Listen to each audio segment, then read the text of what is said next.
Goodness can be found in encouraging greatness at the Junior Runners Academy in Soweto. Pick n Pay, always there for you. Now, a well-stocked first aid kit kept within easy reach is a necessity in every home. Having supplies gathered ahead of time will help you handle an emergency at a moment's notice. Now, you should keep one first aid kit in your home and one in each of your cars. And it is just as important to have a first aid kit when you go on holiday. But what should be in them?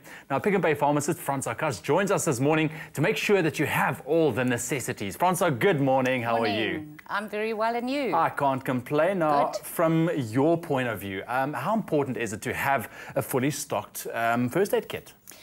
Ewan, it's very important. I don't think a lot of people realize just how important it is, because it's that moment when something suddenly happens, somebody suddenly burns in the kitchen, and you don't know where to get the plasters, you don't know where's the burn kit, and you're wasting time. Whereas if you have your first aid kit at home, put away in a certain place that you can quickly respond and quickly help the person that is in need. And that's why it is so important to keep it handy, keep it where you know it is, and as you said, important to also keep it in your car. Exactly, and it's also important to make sure that the rest of the family also knows where it is. Yeah, as long as you just keep it away from the children, somewhere higher where they can't reach, and there should be a certain spot, maybe in the kitchen or in the bathroom, where everybody knows it's there, and should somebody cut with a knife or burn themselves or whatever happens, you can immediately go and get it. You don't have to waste sometimes very important minutes that you waste looking for stuff. Because accidents happen. It does, and it usually happens when you don't expect it to happen. That's the thing. All right, so now the important question, I mean, what should be in them? What are some of the basic things? The basic things, I've got it laid out here, as you can see. First of all, you need some gauze. Sterile gauze is very good to have. Some bandages, your plasters, and then tape to stick it down if you use the bandages, a scissor, a tweezer, some safety pins.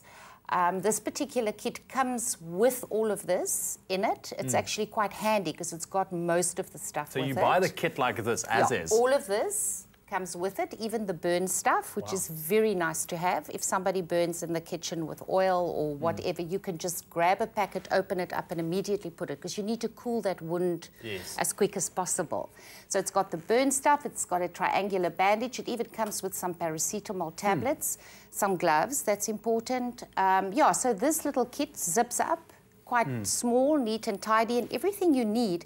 Because what ultimately happens is you might have a bandage somewhere in the kitchen, somebody gets hurt, you grab the bandage, now where's the scissor? You know, in my house, the scissors always where it shouldn't be. I can never find it. So this has got the little scissor. It's got everything that you need for that quick emergency. All right. Now, what about something else? I mean, you've got your basic stuff, but there's obviously more advanced type of medicines that you can also add into your kit, right? Look, as a pharmacist, I would suggest, first of all, the kit does not come with an antiseptic cream or an antiseptic solution. What I find is very good is you can get these little plastic saline solution bottles, and then they are sterile, and you just flip off the top, and you can use that. Saline is an excellent antiseptic, so you can clean the wound with a saline. Also, if you get something in your eye, you can use the saline to wash out the eye before you go to the doctor. So that is for an emergency use. I would buy 2 or 3 of those, put it in with my kit. Always important to have a painkiller. I would speak to the pharmacist at our Pick n Pay pharmacy to suggest a good painkiller. Have some painkillers. I find nausea, diarrhea and cramps is some of the most important things that could happen around the house. You know, normally 12, 1 o'clock in the morning, somebody wakes up with cramps or with nausea. And if you don't have that around, there's no pharmacy open, so it's a problem. So I would say have a painkiller, get some anti-nausea tablets, something for cramps, something for diarrhea. You can add a few pieces of cotton wool if you like, and then you can also maybe get an antihistamine. Some tablets and an antihistamine cream, because usually an allergy itches terribly. So I like to put some cream on the the area that is allergic, take the tablet as well to work quickly through the bloodstream. But to alleviate that irritating itching, the cream would be very good. So you can add that in as well. And with that type of combination, you should be okay for most emergencies. You are covered. Now, just lastly as well, I mean, you can stock your first aid kit as much as you want, but sometimes, you know, accidents don't happen for a long period of time. So how often should you check the expiration dates on some of the stuff in the kit? Medicine, normally, it depends.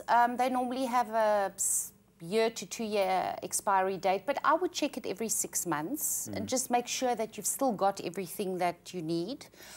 Check that you can replace if you've used any bandages, if you've used any of your gauze, just go buy some more and replace it again.